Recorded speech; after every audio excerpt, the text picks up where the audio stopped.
तो smart add conclave में हम बात एजुकेशन की होगी। बेहद ख़ास मेहमान और इनका परिचय हो चुका है और किसी परिचय के वैसे मोहताज नहीं है आप सुकांतु जी। वैसे तो मेरे पास बहुत सारे मैं तैयार करके आपके लिए सवाल लाई हूँ, लेकिन पॉलिटिकल बात करें उससे पहले मुझे लगता है कि आज हम यहाँ पर जिस वजह से जुटे हैं उस पर बात करनी बेहद ज़रूरी है।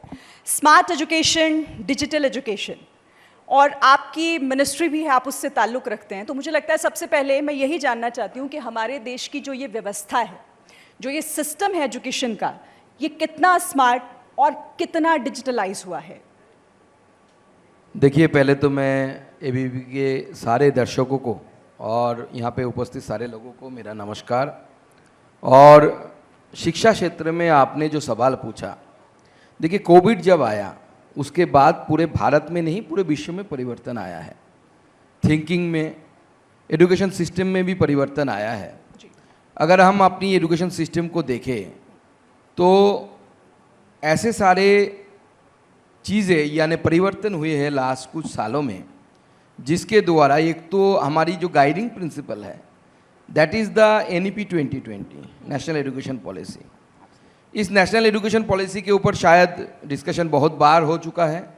जो फ्लेक्सिबिलिटी वगैरह है, मल्टी एंट्री, मल्टी एग्जिट, इसको अगर सफल तरीके से लागू करना है तो इसके लिए डिजिटल एजुकेशन बहुत ज़रूरी है।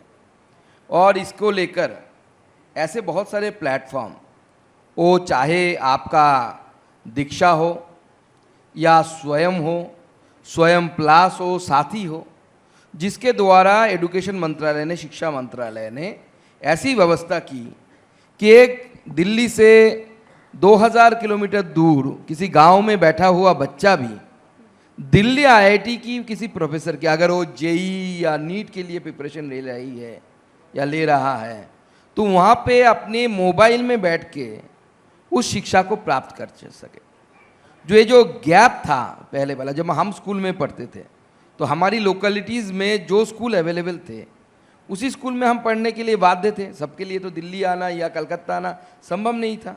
मैंने अपने नेटिव शहर जो है जहाँ से मैं चुनाव जीतता हूँ वहाँ ही पढ़ने का मौका मिला। मैं सौभाग्यशाली रहा, बहुत सारे अच्छे टीचर मिले मुझे। और अभी ये जो खाई थी यानी 2000 किलोमीटर दूर जब मैं पढ़ता था, मेरे लिए कोई उपाय नहीं था कि मैं अगर केमिस्ट्री के किसी टॉपिक को समझना चाहूँ और मुझे मेरे लोकेलिटी में जो टीचर है, ये मेरा स्कूल में जो टीचर है, उनसे समझ नहीं पा रहा हूँ, तो मेरे पास उस समय उपाय नहीं था। आज एक बच्चे के पास उपाय है। ये नरेंद्र मोदी जी के नेतृत्व में भारत में परिवर्तन आया है, आदरणीय धर्मेंद्र प्रधान जी की निरंतर चेष्टा से, कि एक बच्चा मोबाइल में बैठ के उस केमिस्ट्री के उस चैप्टर को लेकर जो क्लास है वो क्लास वो कर सके और टेस्ट भी दे सके। वो टेस्ट भी दे सकता है और उसका इवैल्यूएशन भी हो सकता है वहाँ पे कि कितना उन्होंने वो बच्चा कितना प्रोसीड किया। तो ये जो डिजिटल एजुकेशन है, और बाकी आप जानते हैं कि अटल टिंकरिंग लैब हर जगह पे खोले गए। लगभग 15,000 स्कूलों से अटल टिंकरिंग लैब हो गए। PMC स्कूल के द्वारा 15,400 स्कूलों को आधुनिक टेक्नोलॉजी से लैस किया गया है। और अभी इस बजट में, लास्ट जो बजट आया उसमें संस्थान किया गया कि आगे आने वाले समय में पूरे देश में सारे स्कूलों को हम ब्रॉडबैंड के द्वारा जोड़ेंगे और उसके साथ साथ 50,000 न्यू अटल टिंकरिंग लैब हम बनाएंगे।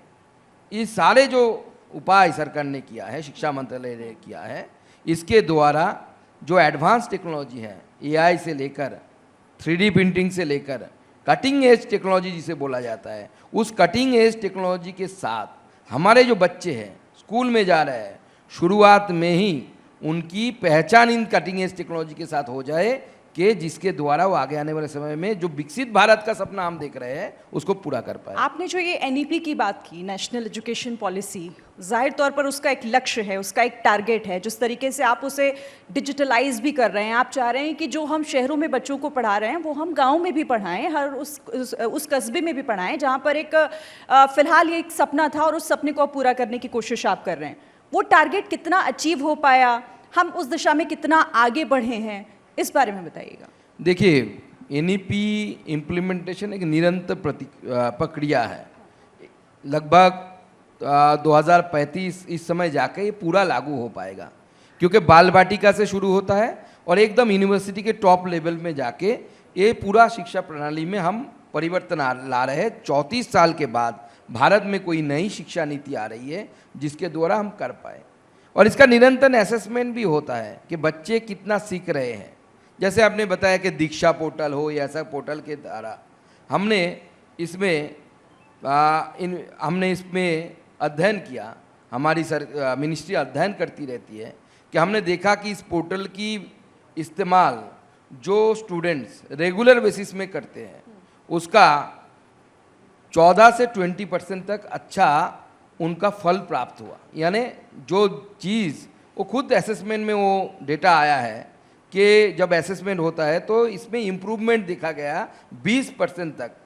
तो ये लगातार जो इस्तेमाल करते हैं, तो ऐसे ही हमारे जो डिफरेंट ऑर्गेनाइजेशन है वो समय समय पर इसका हम करते हैं कि असेसमेंट करते हैं। स्कूलों के बारे में अगर सोचें तो निपुण भारत के द्वारा स्कूलों के बच्चों में जो बेसिक जो चीज़ें हैं, मैथमेटिक्स करना है, लिंग्विस्टिक जो उनको इम्प्रूव जो टारगेट है उसको पूर्ण कर पाए, टच कर पाए, इसके लिए हमेशा इसका हम इसका एग्जामिनेशन करते रहते हैं और ये डेटा सारे डिजिटल प्लेटफॉर्म से लेकर और उसका असेसमेंट करते हैं कि कितना इसमें प्रतिशत लाभ हुआ है। एक डेटा मेरे पास भी है। देखिए, हमारे देश में, भारत में 15 लाख से ज़्यादा स्कूल हैं, लेकिन सिर्फ 33% स्कूल ऐसे हैं जहाँ पर इंटरनेट की व्यवस्था है। आपको नहीं लगता कि ये मतलब अभी दूर की कौड़ी तो नहीं है ये अभी बहुत ज़्यादा? मुझे लगता है आपके पास थोड़ा पुराना डेटा है।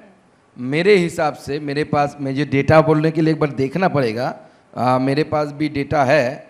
आप जो बोल रहे हैं कि इंटरनेट कनेक्टिविटी के बारे में, तो यूडाइस प्लस बोल के हमारा एक प्लेटफॉर्म है।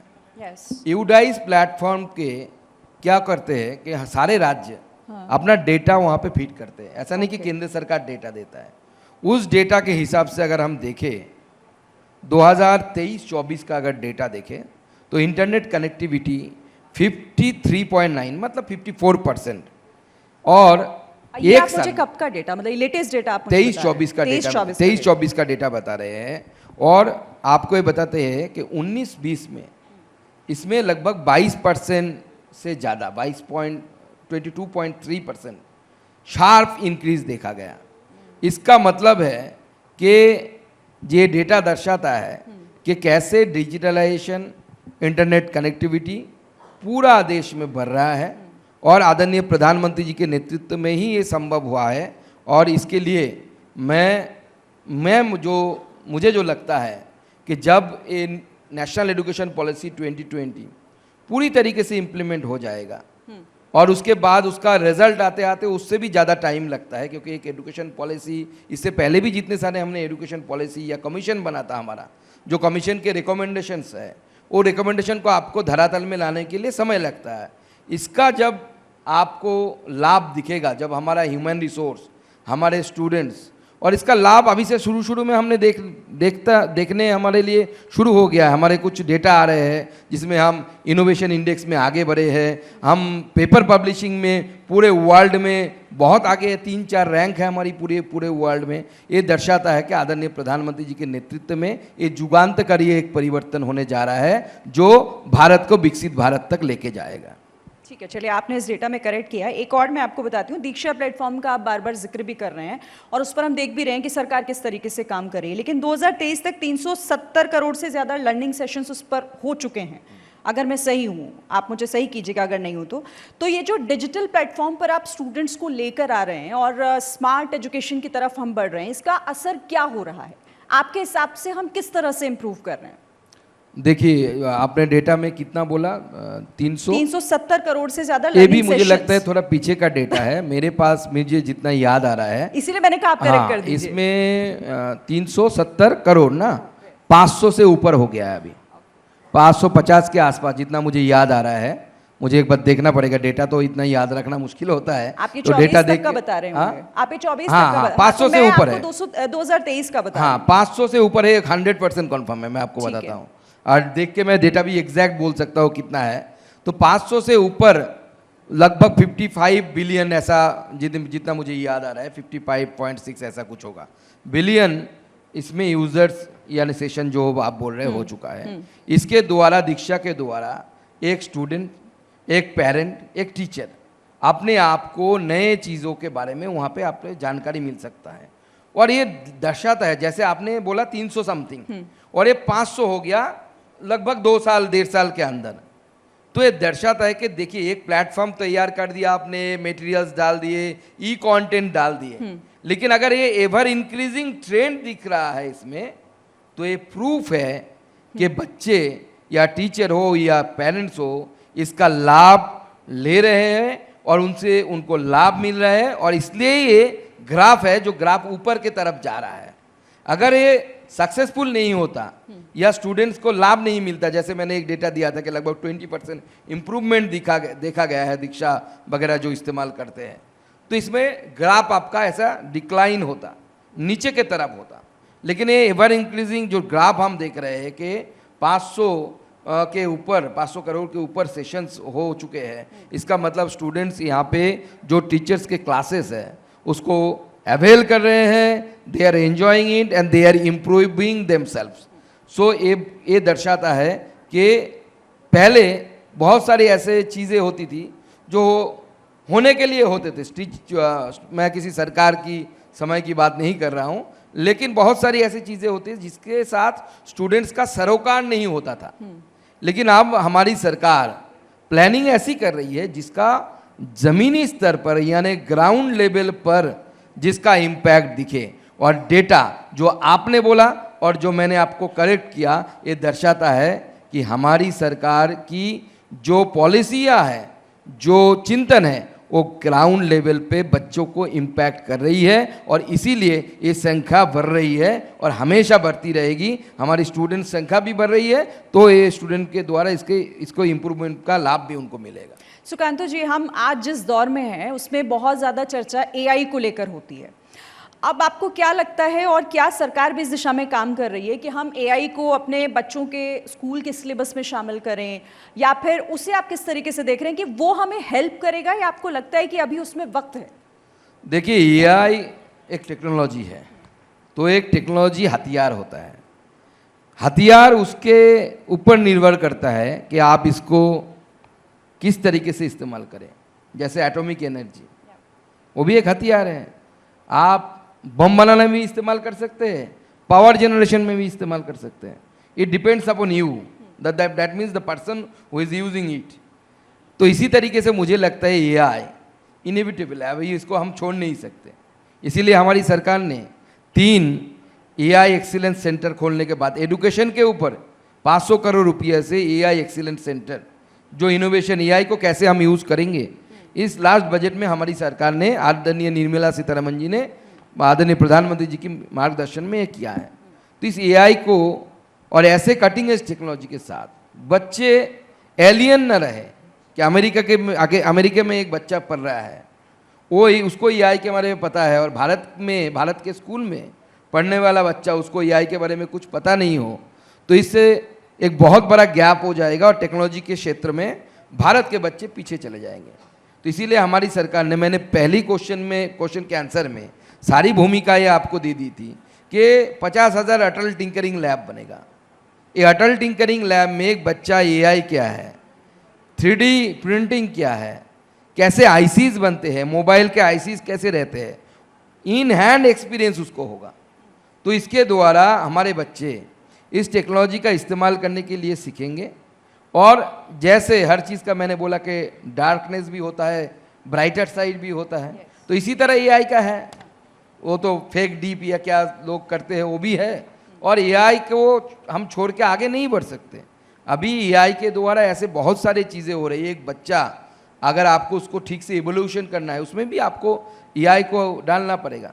हमने बच्चों के लिए जादुई पिटारा स्कूलों में लाया है।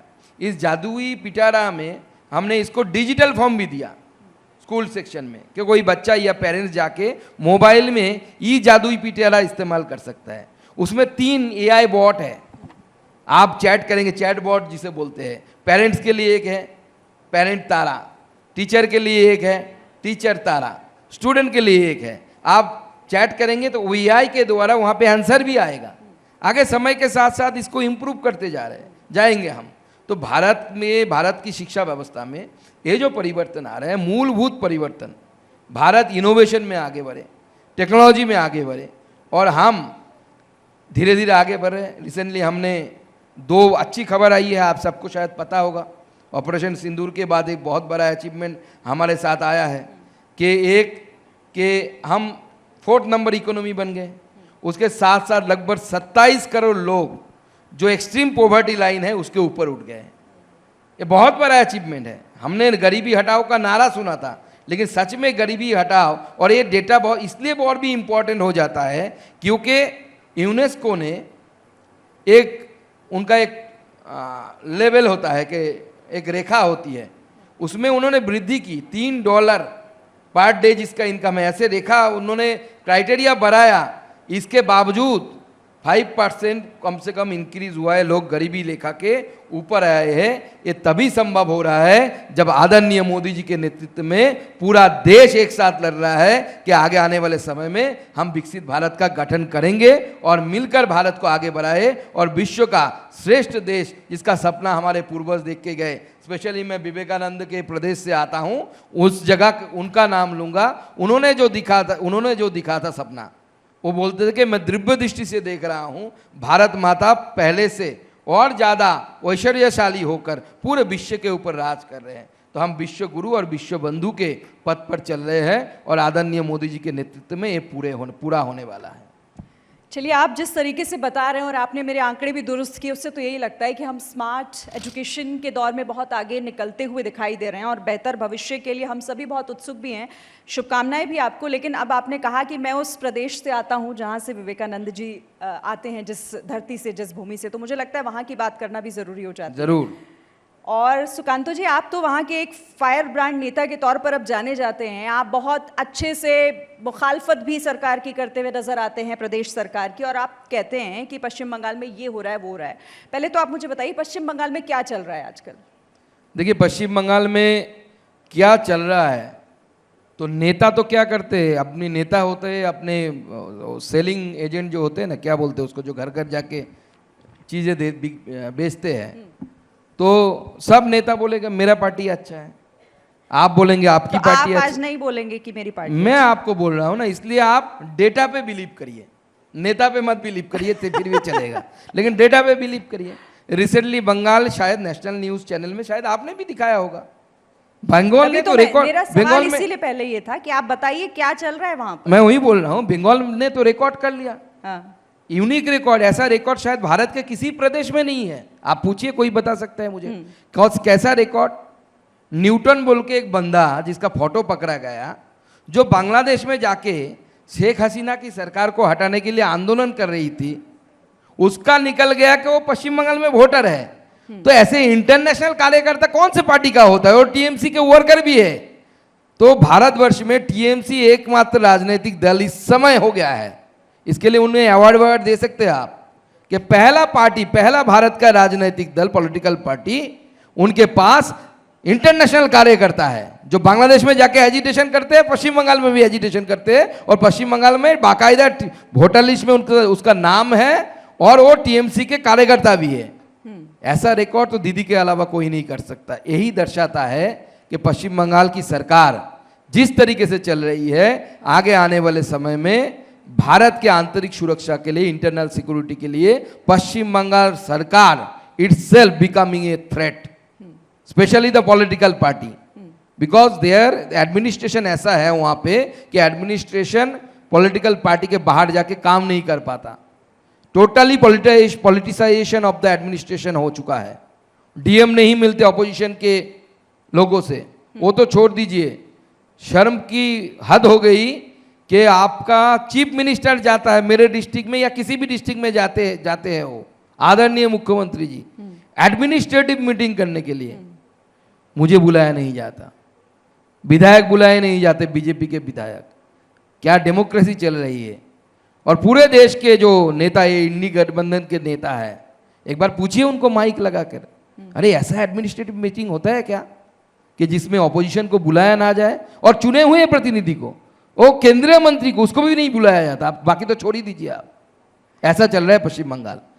पश्चिम बंगाल को लेकर हमेशा एक धारणा सी बन गई है सुकांतु जी, और ऐसा क्यों है? इसके पीछे की वजह भी आप बताइएगा कि अगर चुनाव हो तो वहाँ पर हिंसक घटनाएं देखने को मिलती हैं, कोई बड़ा इवेंट हो तो हिंसक घटनाएं आमतौर पर वहाँ देखने को मिल जाती हैं। अभी कुछ दिन पहले की अगर हम बात करें वक्फ संशोधन बिल को लेकर, जिस तरीके के वहाँ पर प्रदर्शन हुए और वो बुरी तरीके से हिंसक हो गए, आरोप प्रत्यारोप लगा, लेकिन क्या वजह रही?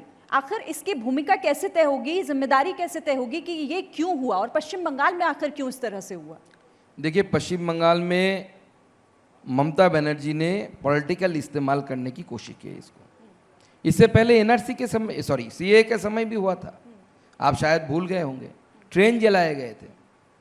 उस समय बीएसएफ को उतरना पड़ा, फिर जाके जान माल की रक्षा की गई उसी मुर्शिदाबाद में। मैं तो उस इलाके में गया था जिस मुर्शिदाबाद में जो घटनाएं घटी, जहाँ पे चंदन दास, उनके पिताजी को हरगोविंदो दास घर के सामने काट दिए गए, परिवार भागने के लिए मजबूर हो गई। तो मैं 5 घंटा रहा हूँ वहाँ पे। जो जितने भी बिल्डिंग्स थे तोड़ दिए गए, मंदिर तोड़े गए। मैं एक टूटा हुआ शिवलिंग भी लाया था वहाँ से कि ममता बनर्जी को कभी मिलेंगे तो गिफ्ट करूँगा वो। दीदी, this is the condition of your state. जहाँ पे भारत में, जिसका एक नाम हिंदुस्तान भी बोला जाता है, लोग बोलते हैं, उस हिंदुस्तान में हिंदू अपने देवता और मंदिर नहीं बचा पा रहे। Courtesy goes to Mamata Banerjee, TMC. इसीलिए पॉलिटिकल लाभ लेने के कारण ये लोग करते हैं ऐसा।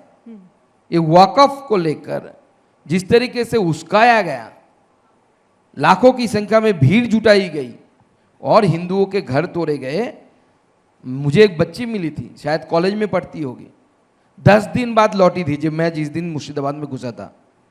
उस बच्ची ने मुझे बताया, आप बीती बताया, कि बाजू वाले घर में उसके जहाँ पे भगवान की पूजा की स्थान थी, अलमीरा था, शादी भी तय हुई थी उस बच्ची की, वो तोड़ा जा रहा था और वहाँ पे बोला जा रहा था, मुख्यमंत्री जी तो हमारे पहले से बोलते थे सारे बाहर वाले किए, बाहर वाले किए।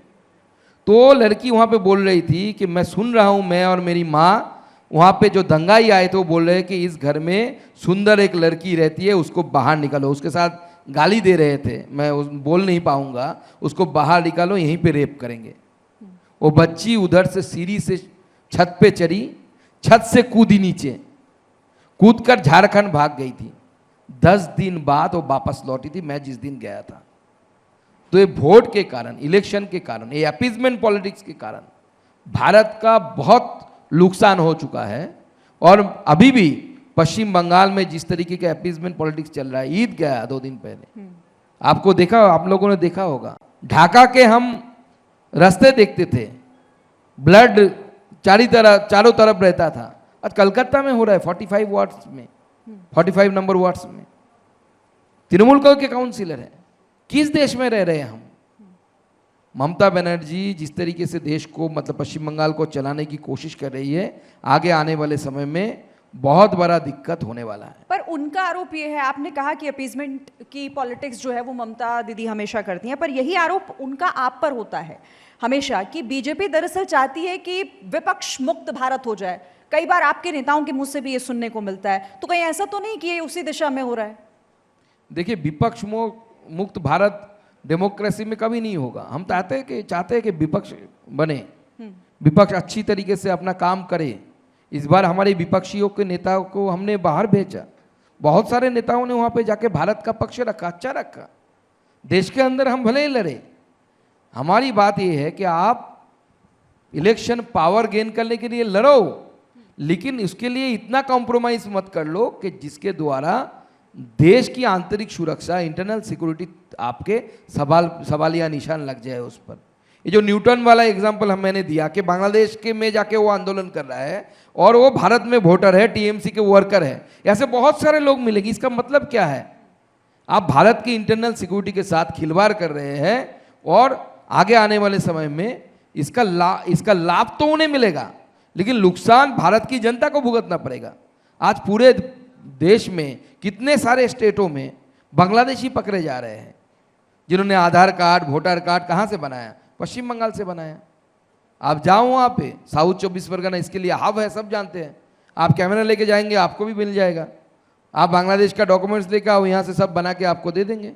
तो ये सब इतना इजी कैसे? अच्छा, आप घुसपैठ का, हमेशा आपके लिए घुसपैठ एक बड़ा मुद्दा रहा है, और अगर घुसपैठ है तो ऐसी चीज़ देश के लिए खतरनाक है। लेकिन मेरा सवाल इससे जुड़ा हुआ ये है कि मुझे ये बताइए कि घुसपैठ के लिए सिर्फ वहाँ की राज्य सरकार जिम्मेदार? बीएसएफ है ना, फिर बीएसएफ क्यों नहीं उस पर रोक लगा पाती है? सवाल ये भी पूछा जाएगा फिर। नहीं, सवाल तो पूछते हैं, इसका जवाब है ना। इसीलिए तो इस बार शर्म के मारे केंद्र सरकार ने, स्वयं अमित भाई शाह ने ममता बनर्जी गाली दी थी उनको, उसके बाद भी जो मीटिंग हुआ था एक बार देश के पूर्व के सारे राज्यों को लेकर कलकत्ता में, ममता बनर्जी ने उन्हें बोला गाली देने के बावजूद कि आप मेरे चेंबर में आइए नवान्नों में, जो सेक्रेटेरिएट है। आदरणीय गृह मंत्री जी वहाँ पे गए, उनको रिक्वेस्ट किया कि आप हमें ज़मीन दीजिए, 450 किलोमीटर के ज़्यादा अगर लेंथ पकड़े जगह पे, वहाँ पे फेंसिंग नहीं। मैं एक बॉर्डरिंग डिस्ट्रिक्ट से आता हूँ, आप चलिए किसी दिन आपको मैं बांग्लादेश के घुमा के फिर लाऊंगा। फेंसिंग ही नहीं है। आप तो कहते हैं आप ही लोगों को नहीं जाने दिया जा रहा है, ममता दीदी कहीं जाने नहीं दे रही, मुझे कैसे ले जाएंगे फिर? नहीं, बांग्लादेश आप जा सकते, ममता बनर्जी उसमें तो प्रोत्साहित करेगा आपको उसको प्रोत्साहित करेगा टीएमसी के, आप बांग्लादेश जाओ, 2-4 बम बनाने सीख के आओ, यहाँ पे जहाँ पा जाओ, पश्चिम बंगाल में मत फटाओ, बाहर जाके फटाओ आप जहाँ पे, वहाँ पे बास्ट करो उसको। ममता बनर्जी आपको इनकरेज करेगी, वहाँ पे बाधा नहीं देगी। लेकिन सिचुएशन आपको ये बताता हूँ, आप यहाँ पे जाके खड़े होके देख सकते हैं कि दैट इज द बांग्लादेश। आप फेंसिंग नहीं है, 450 किलोमीटर जमीन नहीं दे रही। केंद्र सरकार कोर्ट में गए, गोविंद मोहन साहब जो हमारे होम सेक्रेटरी है, वो बार बार मीटिंग लेते हैं, कुछ काम नहीं होता था। कोर्ट में गया केंद्र सरकार कि हमें जमीन नहीं मिल रहा है, हम क्या करें। उसके बाद अभी वो थोड़ा हिलने लगे हैं कि 450 किलोमीटर जहाँ पे ओपन नहीं है, आप कैसे खड़ा रोकेंगे घुसपैठ? 450 किलोमीटर में क्या हर 50 मीटर में आप बीएसएफ जवान खड़ा कर सकते हैं क्या? 300 मीटर दूरी में एक बीएसएफ जवान खड़ा होता है। रात का समय है, दौड़ लगाया, अंदर घुस गया, पुलिस आपको हेल्प नहीं करेगी। ये तालमेल कैसे बनेगा? अड़चन क्या है? कौन रोक रहा है? अड़चन टीएमसी है, दीदी है। दीदी हट जाएगा तो सब कुछ ठीक हो जाएगा। बीजेपी की सरकार 26 में बनेगी और एक भी परिंदा पण नहीं मार पाएगा। इस तरीके की बॉर्डर सिक्योरिटी हम देंगे और इसमें फेंसिंग भी लगाएंगे। लेकिन यही हालात रहे तो मुझे बताइए, अगला साल चुनावी साल है पश्चिम बंगाल के लिए, अगर केंद्र और राज्य सरकार के बीच यही तनातनी रही तो फिर वही हम देखेंगे जो पिछले चुनावों के दौरान हुआ, जिस तरीके की हिंसक घटनाएं हुई, जिस तरीके के बवाल और प्रदर्शन हुए। पश्चिम बंगाल क्या है, सिर्फ यही सब देखता रह जाएगा? नहीं, ये तो रोल है इलेक्शन कमीशन का। इलेक्शन कमीशन को आपको, मुझे लगता है कि सवाल इलेक्शन कमीशन को पूछना चाहिए। और मुझे लगता है अगर मुझे as a student of Indian politics आप पूछे तो मैं बोलूँगा कि इलेक्शन कमीशन को बंगाल की चुनाव को लेकर अलग से सोचना चाहिए। बोलेंगे क्यों अलग से सोचना चाहिए? मैं अपनी आप बीती बताता हूँ। ये 24 में रात को 2 बजे मुझे सर्टिफिकेट दिया गया, रात को 2 बजे। समझिए क्या हालत है। और मैं आपको बताता हूँ, मेरे सामने अनऑथराइज्ड पर्सन एसपी खड़ा हुआ है, काउंटिंग सेंटर के अंदर घुस गए थे। जहाँ पे ऐसे नेता नहीं होंगे जिसके चिल्लाने से मीडिया दिखाती है, मैं स्टेट प्रेसिडेंट हूँ वहाँ पे बीजेपी का, इसलिए मैं चिल्लाऊंगा, मीडिया दिखाती है। बाकी जगह पे आप सोचिए क्या हालत है। मैंने जाके इलेक्शन ऑब्जर्वर को बाहर बुला के लाया, सर आप चलिए देखिए कि आपके काउंटिंग परिसर में लोग घुस रहे हैं, अनऑथराइज्ड पर्सन। कौन घुस रहा है? बालूरघाट म्यूनिसिपैलिटी का चेयरमैन जो अनऑथराइज्ड है, वो घुस नहीं सकता। गंगारामपुर दूसरा म्यूनिसिपैलिटी का चेयरमैन जो मेरे अगेंस्ट में कैंडिडेट था टीएमसी का, उसका भाई घुस रहा है रात में, उनके हुलिगन्स घुस रहे थे। लकीली मैं वहां पे लड़ पाया, नहीं तो मुझे इलेक्शन जोर जबरदस्ती मेरे 10 मशीनों को, ईवीएम को, ऑब्जर्वर राजी नहीं थे, डीएम ने रिकाउंटिंग कराया। आपको करना पड़ेगा रिकाउंटिंग। कारण क्या है? कोई कारण नहीं है। 10 मशीन ईवीएम फिर से लाए गए, तो केंद्र रिकाउंटिंग किया। आप कह रहे हैं केंद्र हेल्पलेस पश्चिम बंगाल में? केंद्र नहीं, इलेक्शन कराना केंद्र सरकार का काम नहीं है। नहीं तो इसका कोई कोई वैकल्पिक आपको दूसरी व्यवस्था नहीं नजर नहीं, करना पड़ेगा ना। इलेक्शन कमीशन को कराई करनी पड़ेगी। बूथ से लेकर अभी पकड़ा गया पश्चिम बंगाल में एक अफसर जो क्रेडेंशियल यूज करके वोटर लिस्ट में घुसकर हिंदुओं के नाम काट रहे थे, 500 हिंदू के नाम काट दिए साउथ 24 परगना में। कहीं होता है क्या? आप किसी भी स्टेट में किसी भी ऑपोजिशन पार्टी को पूछिए, कांग्रेस पावर में है, हम ऑपोजिशन में है, हम पावर में है, कांग्रेस ऑपोजिशन में है, कहीं पे नहीं होता। ये पश्चिम बंगाल में होता है। इसलिए मुझे लगता है, मैं as a student of politics, और ये ऐसा नहीं कि मैं आरोप लगा रहा हूँ, ये आ रहा है मीडिया में कि ऐसा हो रहा है, तो इस चीज़ को, और वो भगोड़ा है जो अफसर के खिलाफ जो आरोप लगे थे, वो अभी मिल नहीं रहा है, भाग गया बेचारा। लेकिन वो अकेला ऐसा कर रहा है, ऐसा नहीं है। चलिए, आरोप प्रत्यारोप पर बात करेंगे तो मुझे लगता है एक और सेशन हमें करना पड़ेगा, मुझे वाइंड अप करना है। लेकिन एक आखिरी मेरा सवाल, क्योंकि आप जिस तरीके से पश्चिम बंगाल की राजनीति में, खासतौर से बीजेपी के प्रदेश अध्यक्ष भी हैं आप, और हम हर मुद्दे पर आपको देख लेते हैं, सुकांतु मजूमदार का बयान सामने आ ही जाता है।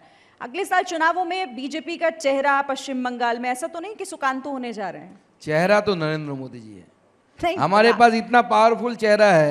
हर बार एक ही जवाब। मुझे लगता है पश्चिम बंगाल, आप कहते हैं कि राज्य में सबसे ज्यादा अलग हालात उसकी है, तो वहां के लिए तो अलग जवाब दीजिए। सुकांतु मजूमदार चेहरा हो सकते हैं क्या? देखिए, जब इलेक्ट्रिसिटी नहीं थी तो हम दीप जलाते थे ना घर में उजाला के लिए, तो दिन में जब सूरज रहता है तो दीप कोई नहीं जलाता। तो नरेंद्र मोदी हमारे लिए एक सूरज है, उनका जो चमक है उसके सामने हमारे जैसे छोटे दीप, हमारे जैसे छोटे कार्यकर्ता क्यों जलाना है? वो स्टेज ऑफ मनी होगा। नरेंद्र मोदी जी की चेहरा लेकर हम आगे बढ़ेंगे। मैं थोड़ा ट्विस्ट करती हूँ, मौका मिलेगा तो जिम्मेदारी संभालने के लिए तैयार हैं पश्चिम बंगाल की? वो तो पार्टी तय करेगी, मैं तो पार्टी के कार्यकर्ता हूँ, पार्टी के कार्यकर्ता हूँ, पार्टी जो बोलेगी वो करेंगे। बोले अभी स्टेट प्रेसिडेंट है तो स्टेट प्रेसिडेंट का दायित्व संभाल रहा हूँ, और बीजेपी ही कर सकती है। मैं कलकत्ता से 400 किलोमीटर दूर रहता हूँ, मेरा घर जहाँ पे है, हाँ। मेरा परिवार वहाँ रहता है। मैं वो डिस्ट्रिक्ट एस्पिरेशनल डिस्ट्रिक्ट में आता है, कोई सोच भी नहीं सकता कि वहाँ से एक प्रोफेसर को, यूनिवर्सिटी के प्रोफेसर को कोई उठा के लाकर स्टेट प्रेसिडेंट बना सकता है। ये सिर्फ नरेंद्र मोदी कर सकता है और बीजेपी कर सकता है, और मेरे परिवार में कोई पॉलिटिक्स नहीं करता। चलिए, मेरे पिताजी को अगर हम माइक थमा देते मेरे उम्र में, वो कुछ नहीं बोल पाते। तो ऐसे परिवार से मैं आता हूँ, और मैं अपनी परिवार में सबसे पढ़ा लिखा आदमी हूँ, इतना दूर तक कोई नहीं पहुँचा। तो आदरणीय नरेंद्र मोदी जी और बीजेपी ऐसा कर सकती है जो परिवार नहीं देखती, जिसमें क्षमता होती है उसको आगे बढ़ाते हैं। राज्य में आपको चेहरा तो देना होता है ना, मेरा सवाल इसलिए था। बहरहाल मुझे पता है आप इसका जवाब नहीं देंगे या देना नहीं चाहते, जो भी है। बहुत अच्छा सेशन रहा। आपसे सवाल मेरे पास और थे पर समय क्योंकि खत्म हो चुका है। बहुत बहुत धन्यवाद सुकांतु, बहुत बहुत धन्यवाद मंच पर आने के लिए, और दर्शकों को मैं मेरा नमस्कार और बहुत बहुत धन्यवाद। Thank you so much, Sri Majumdar. Sir, I would request you to please stay on the stage. I would like to call upon Oman Thomas, National Head at Sales of ABP, to please felicitate the Honorable Minister.